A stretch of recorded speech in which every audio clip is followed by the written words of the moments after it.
오늘 이 본문 말씀은 우리 예수님께서 유월절 만찬을 하시는 거예요. 이 예수님께서 십자가 지시기 전에 이 마지막 육체를 가지고 사는 삶 가운데 주님께서 하신 일, 그리고 주님께서 하신 말씀은 우리에게 아주 귀한 교훈을 주시고 계십니다. 특별히 자신의 자신의 삶 가운데 아름다운 마무리를 잘하는 사람이 기념비적인 삶이 될 수 있는 것입니다. 여러분, 이제 12월 이 한 달을 어떻게 보낼 것이냐, 다가오는 2022년도를 맞이하면서 이번 한 달 동안 정말 우리의 삶을 잘 정리하고 하나님께서 기뻐하시는 정말 새해가 되어질 수 있기를 예수 그리스도 이름으로 축원합니다. 그러면 어떻게 하면 이 마무리를 잘할 수 있을까? 이 마무리를 잘하는 그런 인생이 될 수 있을까? 이 마무리를 잘하려면 바로 우리 예수님처럼 아름답게 마무리를 잘해야 될 텐데, 우리 예수님은 자신의 삶을 어떻게 잘 마무리하셨는지 오늘 이 말씀이 여러분에게 꼭 귀한 교훈이 되어서 큰 은혜의 시간 되시길 예수 이름으로 축원합니다. 그 첫째는 바로 주님은 끝까지 제자들을 사랑하셨다는 것입니다. 자, 오늘 이 본문 말씀을 보면 유월절 전에 예수께서 자기가 세상을 떠나 아버지께로 돌아가실 때가 이른 줄 아시고 세상에 있는 자기 사람들을 사랑하시되 끝까지 사랑하시니라. 이제 우리 예수님께서 유월절 만찬을 제자들과 같이 하실 때에 제자들이 준비한 한 집에 가시게 됩니다. 유대인들은 이 만찬을 할 때 보통 비스듬히 옆으로 눕듯이 앉죠. 그때 반드시 신을 벗고 이 만찬을 하게 되지 않습니까?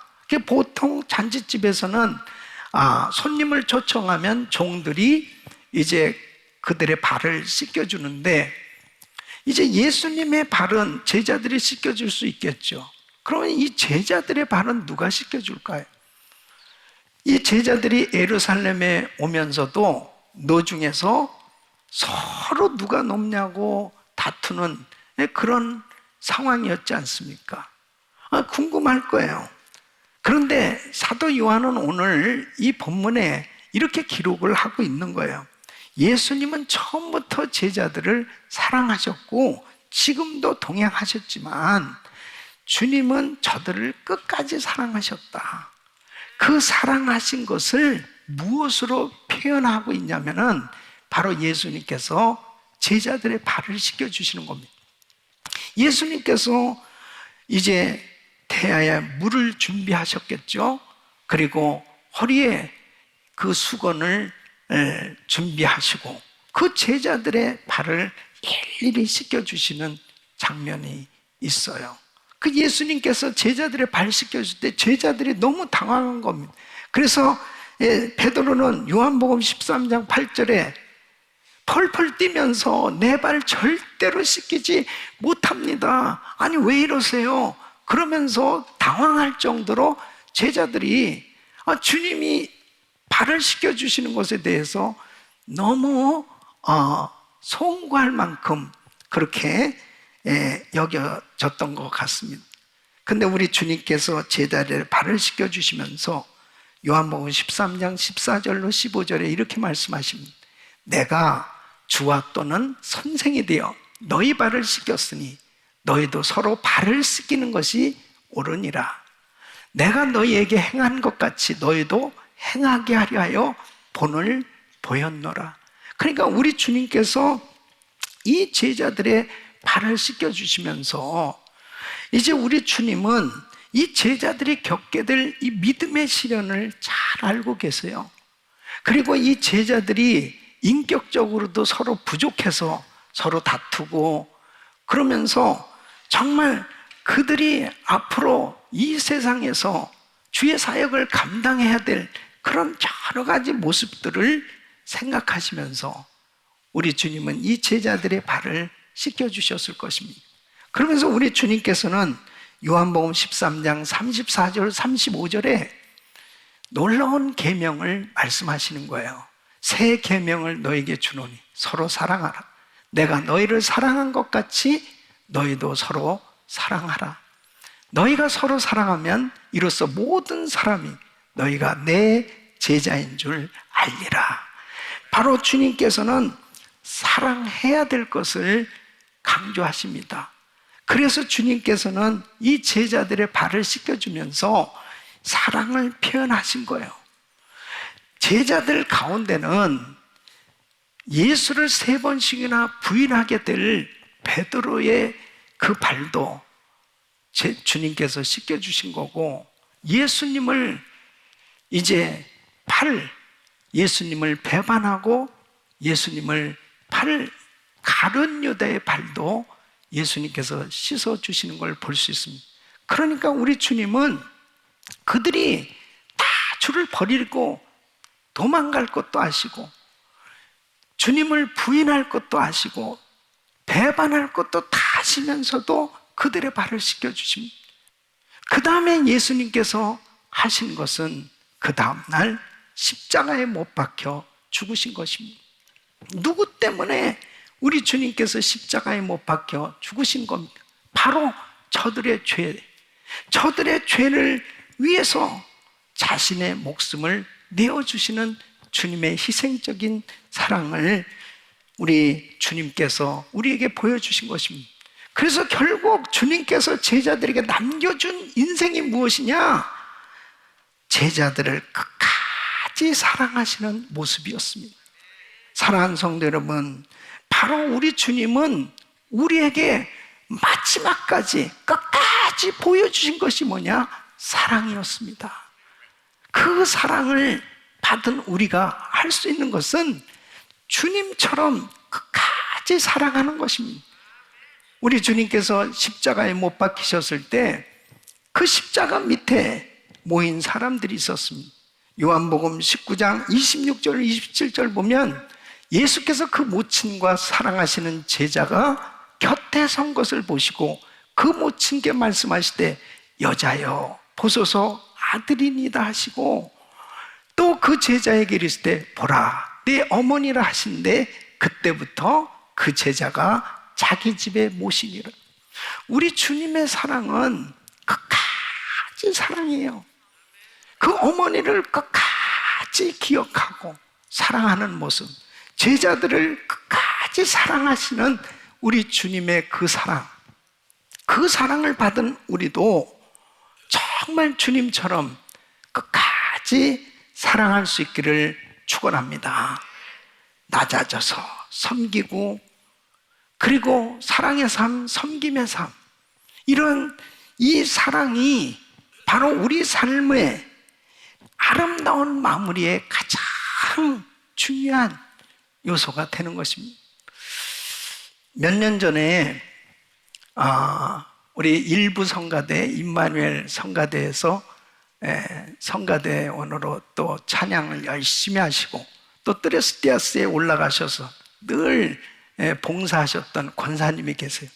우리 이단희 권사님 계신데, 권사님이 이제 임종 예배를 드리게 되었습니다. 그래서 병원에서 이제 권사님하고 같이 예배를 드리는데, 그래도 대화를 할 수 있는 그런 상황이었습니다. 그래서 제가 권사님한테 이렇게 물어봤어요. 권사님 지금 뭐 하고 싶으세요? 그러니까 권사님이 저 천국 가고 싶어요. 권사님은 예수님 잘 믿으셨으니까 분명히 천국 가십니다. 그런데 권사님이 이제 천국에 가시게 됐는데, 우리 사랑하는 성도들에게 권사님이 만일 남기고 싶은 말이 있다면 한마디 한번 해보세요. 그랬더니 권사님이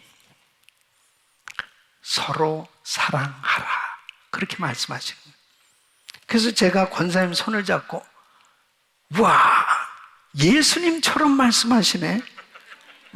그리고 둘이 손을 잡고 웃었어요. 예? 그러면서 저는 그 권사님의 말씀이 주님의 음성처럼 들려왔습니다. 우리에게 남는 것은 사랑한 것밖에 남는 건 없는 거예요.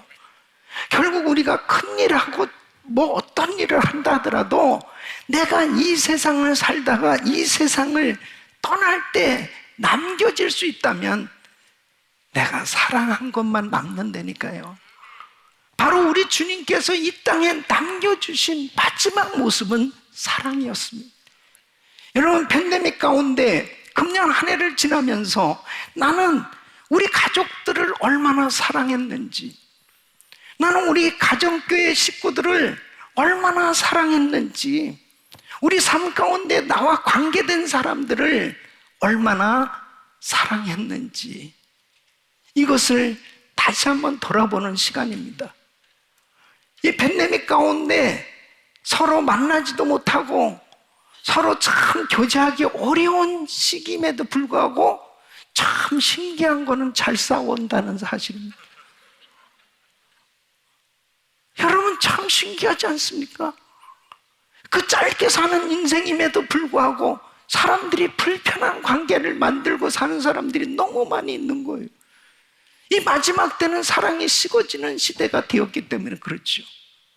이런 상황 속에서 정말 우리 가정은, 우리 가족들이 서로 사랑하고 있는지, 우리 성도님들은 우리 공동체 안에서 서로 사랑하고 있는지, 나의 삶의 아름다운 마무리가 이루어지기 위해서 중요한 것은 사랑입니다. 여러분, 정말 불편한 부분들은 다 서로 용서하고 또 아름다운 화목 가운데 정말 서로 사랑의 관계가 이루어질 수 있기를 예수 이름으로 축원합니다. 두 번째는 주님은 끝까지 하나님께 순종하셨다는 것입니다. 예수님께서 성만찬을 마치신 다음에 그 다음에 겟세마네 동산으로 가셨어요. 그 겟세마네 동산에 가셔서 이제 제자들과 함께 기도를 하시는데 예수님께서 제자들에게 이렇게 말씀하십니다. 마태복음 26장 38절에 보면 내 마음이 심히 고민하여 죽게 되었으니 너희는 여기 머물러 나와 함께 깨어있으라. 심히 고민하여 죽게 되었으니 주님께서 이제 십자가형을 당할 이 고통, 이 십자가를 지시는 것은 육체적으로 보통 큰 고통이 아니죠.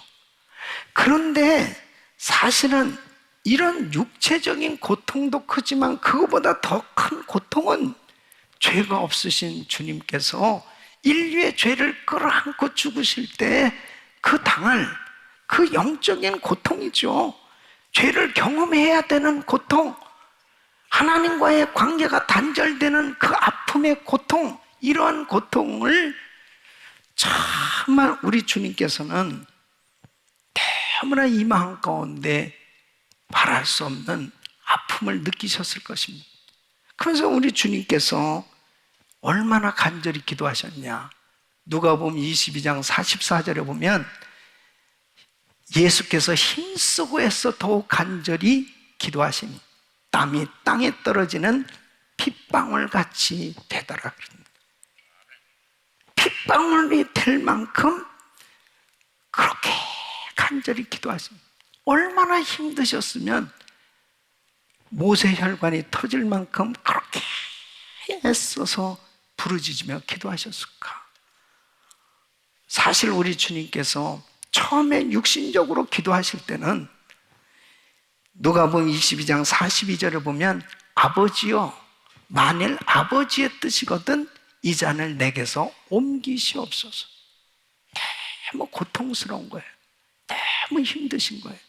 그러나 땀방울이 핏방울이 되기까지 기도하시면서 결국 확신을 가지신 것은 그러나 내 원대로 마옵시고 아버지의 원대로 되기를 원하나이다.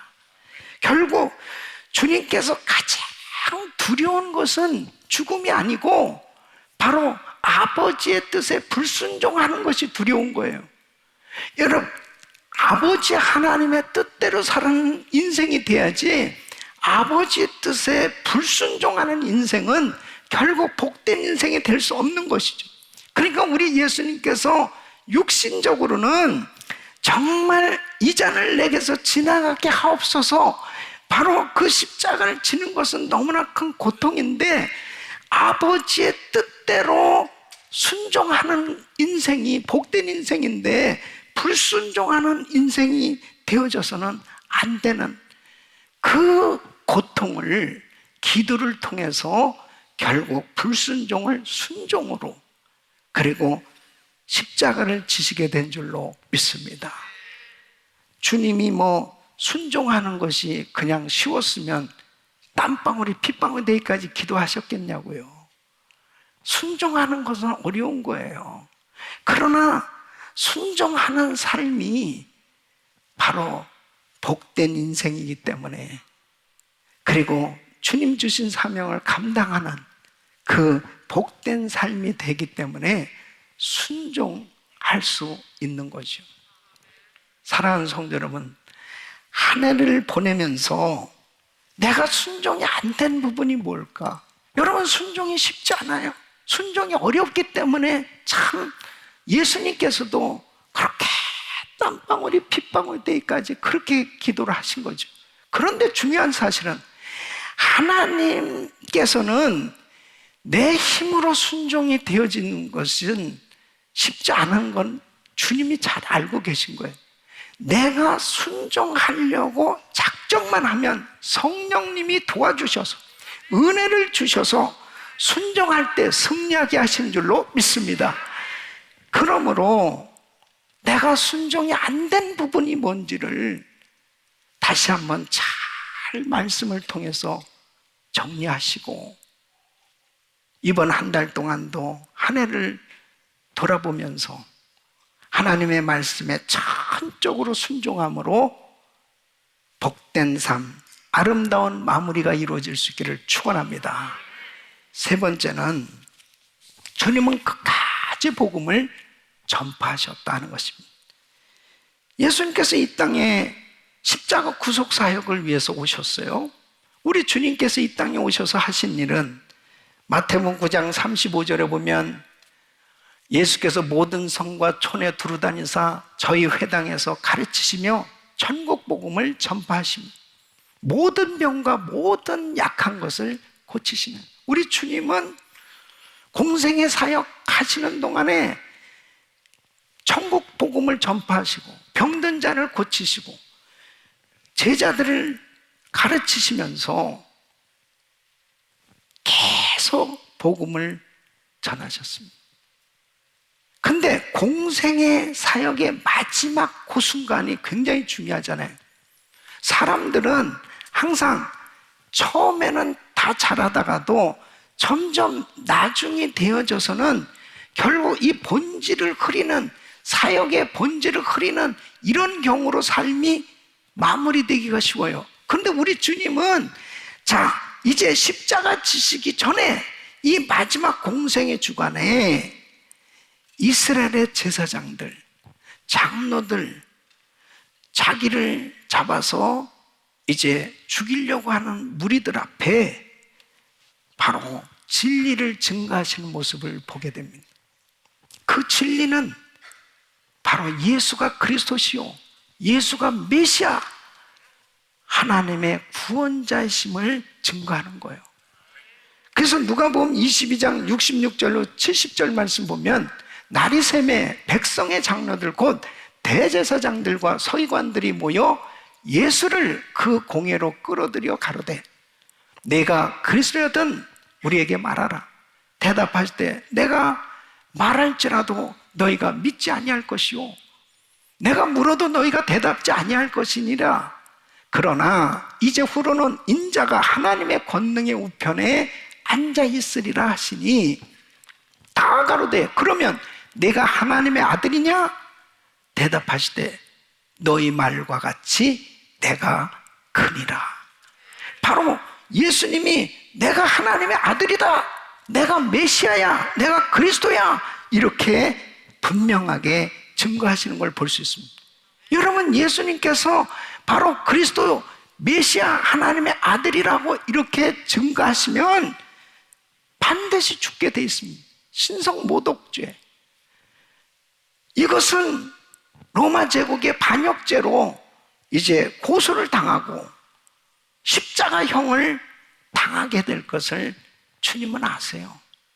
그럼에도 불구하고 예수님은 진리를 선포하신 것입니다.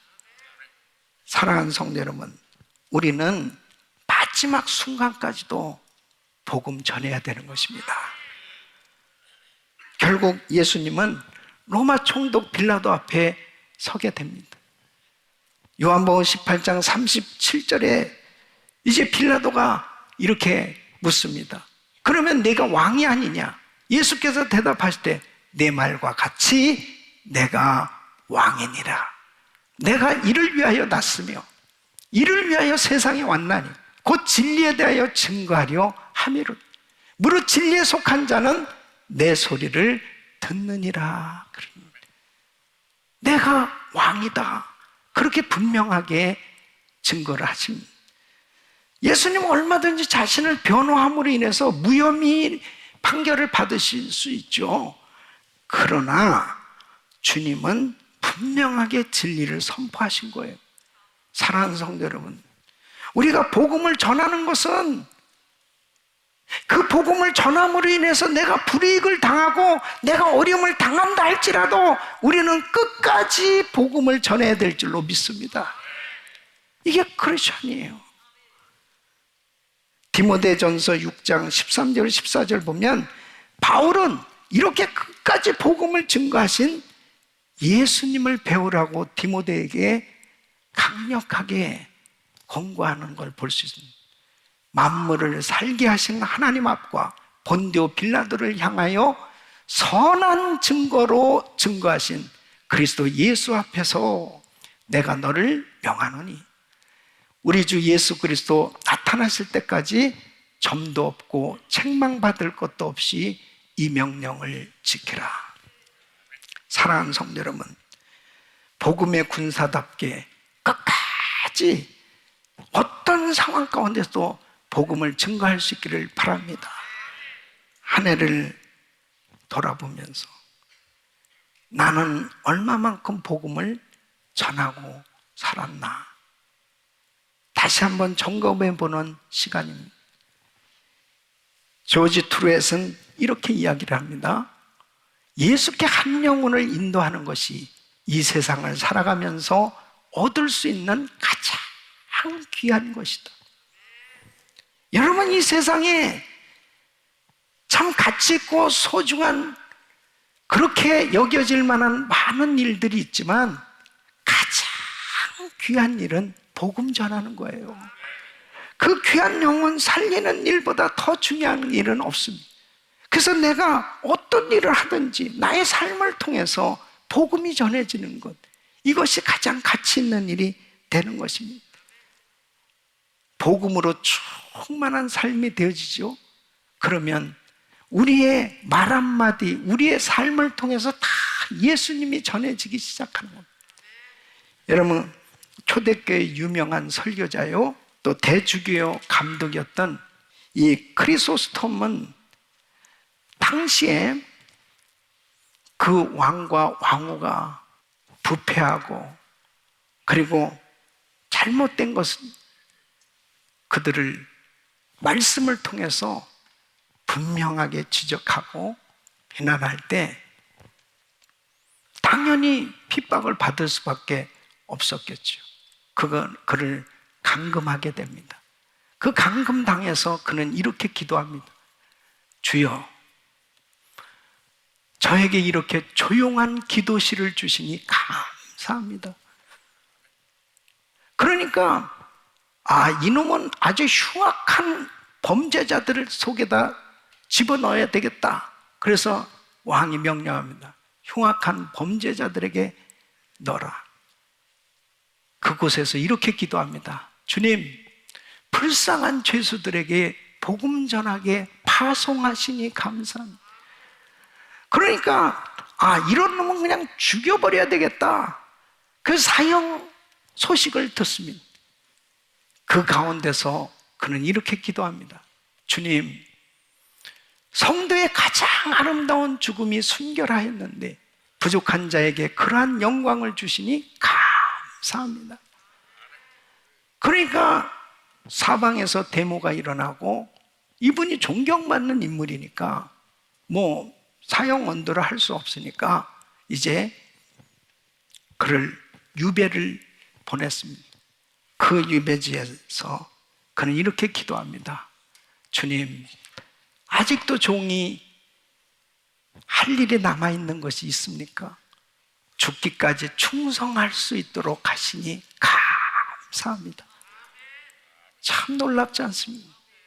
어떤 상황 가운데서도 하나님께 감사하는, 바로 이 복음적인 삶을 살 때 그의 삶을 통해서 예수가 전해지기 시작하는 거예요.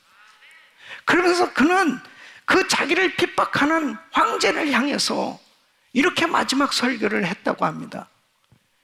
내가 어떤 핍박을 당해도 나는 아무렇지도 않다고, 나를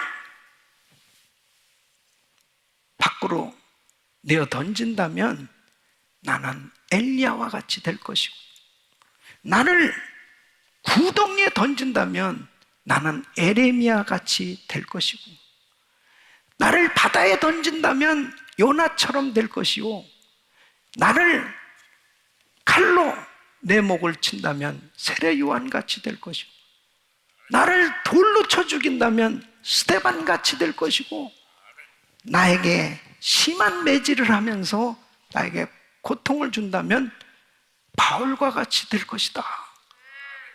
사랑하는 성도 여러분, 복음적인 삶은요, 힘들고 어려운 가운데서 예수님이 나타나는 거예요. 코로나 팬데믹 가운데 아무리 내 인생에 정말 힘들고 어려운 일들, 우리의 삶 가운데 고통스러운 일들, 이런 일들이 아무리 많이 우리에게 닥쳐온다 하더라도 복음으로 충만하면, 예수로 충만하면 나의 입술에 감사가 넘치게 되어 있습니다. 그것이 바로 복음 전하는 거예요. 저 사람 어떻게 저런 상황에서 감사할 수 있냐, 저 사람 어떻게 저런 상황 속에서 찬양할 수 있냐는 거예요. 어떻게 저 사람 저런 환경 속에서도 기쁨이 충만하고 저렇게 은혜의 삶이 될 수 있는, 바로 복음적인 삶, 끝까지 복음을 전하셨던 주님의 모습처럼 바로 우리는 이런 삶이 돼야 될 줄로 믿습니다. 우리 사랑하는 성도 여러분, 자, 한 해가 저물어 가고 있습니다. 이제 이 12월 한 달을 잘 보내야 될 텐데, 아름다운 마무리는 예수님처럼 나는 얼마나 끝까지 사랑하고 있는지, 나는 얼마나 끝까지 하나님의 뜻에, 말씀에 순종하는 삶이 되고 있는지, 나는 금년 한 해 동안 얼마나 복음을 전하고 있는지, 다시 한번 우리 삶을 돌아보면서 예수님처럼 사랑하고 순종하고 복음 전하는 아름다운 삶의 마무리가 잘 이루어질 수 있기를 예수 그리스도 이름으로 축원합니다.